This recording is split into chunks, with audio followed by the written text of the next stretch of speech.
Well, for me, you know, I just love fly fishing. You know, when I was a kid, I belonged to a fishing club. There was all these old ancient dudes, you know, they probably weren't that old, but they, at the time they seemed, and they fly fished, but I wasn't in a situation where I could have a fly. So I always wanted to do it.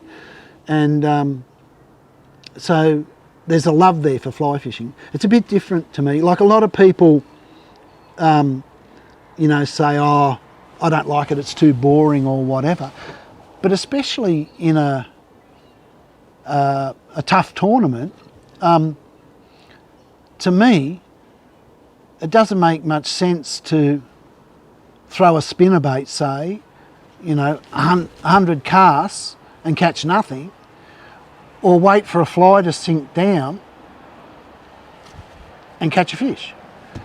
You know, so I don't know. There's benefits in being patient, but I think that it's effective, especially on shut down fish, because you can pull it through past their nose. And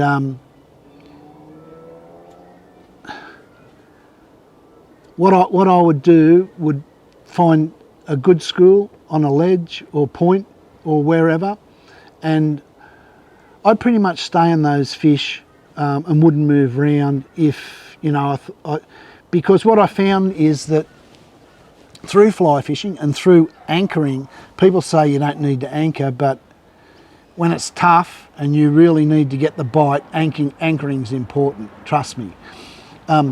It might be a pain in the ass, but it's important.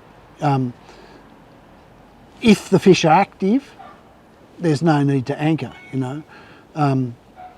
But learning to count your fly line down is really important. And after a bit of practice, you can tell where your fly is. You can count that fly down and see it on the sounder. Yep, it's just above the fish, and get the bite time after time. So it's once you know your sink rate, it's accurate in that sense. I think all it really takes is someone to win a tournament, or a few guys, you know, work out that they're biting on fly, and then you'll find that a lot of people will regain interest or gain interest in fly fishing. It's a shame they don't make the striper tape. Scientific angler don't make the striper taper anymore, because that was truly a weapon, that line. But I'm sure there's others out there. I've lost sort of touch with that, but it's certainly an effective way of catching fish. Here's this truth telling. I have no idea. Truly, I've imagined that it was a shrimp of some sort. But the truth is, I don't know. What I do know is, more than any other fly, and trust me, I've tried thousands, they eat the bass vampire. Why? I don't know. There's another fly I tie that is, I think, is more like a mud-eye, and I fish it differently, like on a slow sort of draw. The vampire, pardon me, the vampire, I believe, fishes best on short and sharp as you can, and then a pause, and varying the length of pause. But in all fishing, the fish tell you what they want, and that's where you've got to be open. You know, with say barra fishing, a really hard jerk might be the way to go a lot of the time, and that's probably what I tend to believe. But sometimes you can throw the same lure out and just do a real slow roll and you'll get onto a bite. You know, they tell you what they want. The vampire has caught a lot of fish. I remember when we were in Mexico, bone fishing, you and I was with the guide, and I was dying. I'd tied some vampires up, and the guide, no, not that one, too spooky, no, this one. Oh, okay. And he was right. But as soon as he left, on went the vampire. I cast it out and these fish just launched at it, and I'm thinking, too spooky my ass, you know. And I think you guys up north have Pete's fished bigger versions of the vampire and caught, you know, various types of fish on them. Someone told me that I wasn't to tell anyone, but it's a secret Barumba Dam Saratoga fly, and they don't use it, and this is a good fisherman too. He reckons he doesn't use anything else anymore, so I've never really used it on the Saratoga. But these little flies, Les's leech, tied by Les James, and with a bit of valuable input from Gordon McDonald from the Tackle Warehouse. And that's the fly that I fished the electric grand final at Maroon on. And Jason won it, and he, from memory, he caught 16 legal fish for that weekend. I caught, I reckon, over 150, all on that fly. But I found it is an exceptional fly for Saratoga in both colours, and black as well for Saratoga. But that around the weed beds, fished foot long, couple of strips and then a pause, couple of strips and a pause, and they just seem to hammer it. Sometimes when the fish are real active, you can strip like you're stripping for tuna, and the bass will hammer it and nearly pull the rod out of your hand. It's quite unbelievable.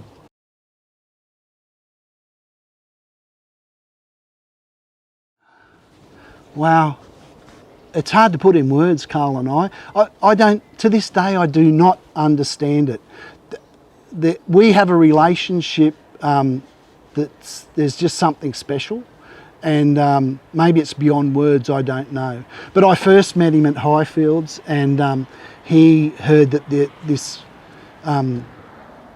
tournament angler was going to be at David Lipke's place, and he was there, and they were all, Matthew and David were just putting shit on him basically, and he didn't care. He was listening, you know, he just wanted to know. And he impressed me so much. I don't know how it happened, but, you know, we went fishing together. And when we got out on the water, he really took me, you know, like he listened to everything that I suggested, and he just did it, you know. And I remember thinking at the time, I thought to myself, now I don't know if this, you know, kid's gonna go and play chess or whether he's gonna play but if he chooses to fish, he's gonna be something special. And maybe that's why I stopped fishing tournaments, because I knew he was coming to get me. But there's things that I think about that intrigue me about Carl and my relationship. One story, well, before I get to that one, I like this one. Carl's mum, you know, she's just wonderful. And she, like, you know, you hear it with rugby league players or, you know, whatever, but she took him all the time. But there was one particular day, she'd had enough, and she's got, no, I am not taking you down to Crestbrook, you know, play around here, find something else to do. So Carl goes away, and he comes back, you know, a couple of minutes or whatever, and he goes, okay, Mum, we're fine with that. We decided we're going into Toowoomba to smoke some weed and do some graffiti. Get in the car, I'm taking you to the dam right now. You know, but he just went to the dam all the time, you know, and really that's what I did. I went to Maroon and practiced. If that's one thing I would say, because I think about like Matthew Mott, he went to Bjelke Peterson all the time and learnt, figured out the fish, and then once you've done in one spot, you can do it in another spot.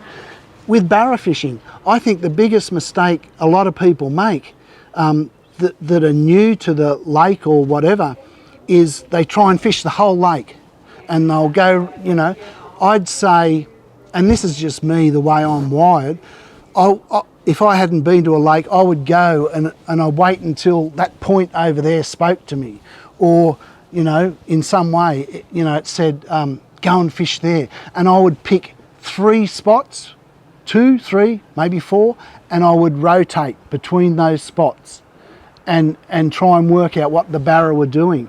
And to me, that's a far more successful way of attacking a barra dam.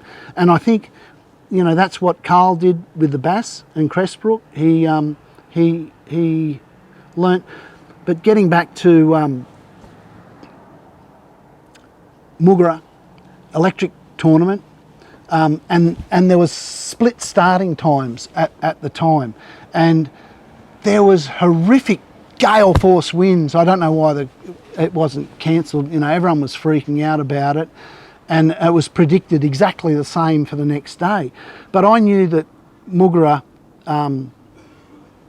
fish better in the afternoon, and it surprised me a bit that Harry and Kedgie, they went out early, you know, because they were worried about this wind.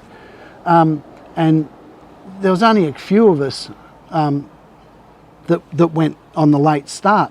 So anyway, I had a point that I was pretty confident I'd get some good fish off, and that was it. You know, I didn't have anything else.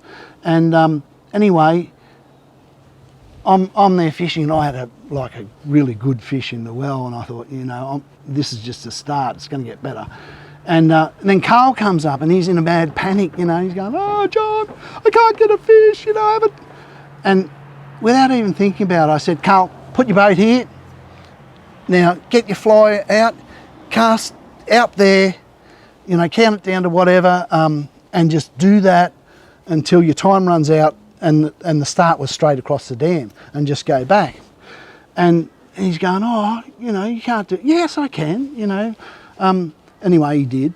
And then I went, and I went, "Oh, shit, I don't know where to go. I don't know what to do. What am I going to do now?" And anyway, I went over and found another point. But Carl stayed there, and I'm not sure how big it was. You'd probably remember, but it was he only got one fish, but it was the biggest fish of the tournament, and he was delighted. And I think about that, and there's no reason or common sense why I would, you know, like in a tournament, you don't usually give your best spot or your only spot up to another competitor, you know, but that's just what I did, you know. So I don't know, there's just something special, and Carl and I, not so much talking about catching fish, but the way to think, you know. And like I remember Matthew Mott, for example, he's always been a great fisherman, but when I started fishing with him, he was a pretty crap tournament angler. Because of the way he thought, and so he brought skills, I brought skills, and I was able to like, if you miss a fish, instead of smashing your rod on the gunnel and getting really angry and pissed off about it, you go, "Wow, they've started to bite. Next cast I'm going to get one." You know, you need to think in those terms, and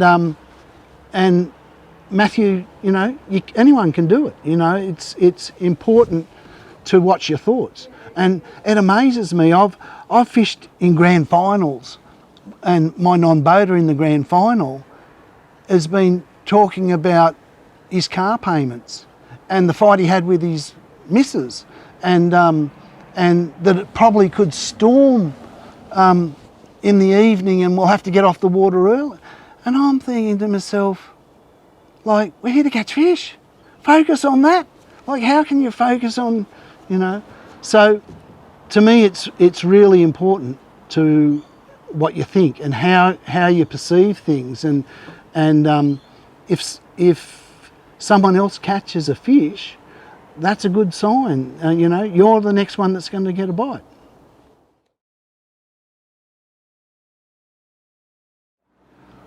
Well, I missed it. Sadly, I was down at the Clarence at my parents' place, and I sort of consumed their elderly and frail, and for me, I got a phone call, and someone just told me, and you know, I just cried. I was just so pleased and delighted for him. It's like a huge achievement, and you know, there's more to come. There's more to come. But to me, and knowing Carl, I'm far more proud of the human being he is. Like, to me, I can see he wakes up in the morning with a grateful heart, and he goes to bed at night thankful, and I don't think there's a better attitude you can have than gratitude. And it's what he does for other people. You know, he's always helping. And for me, when I think about my experience, I learned a lot of that by Who Shares Wins, and being involved in the tournament.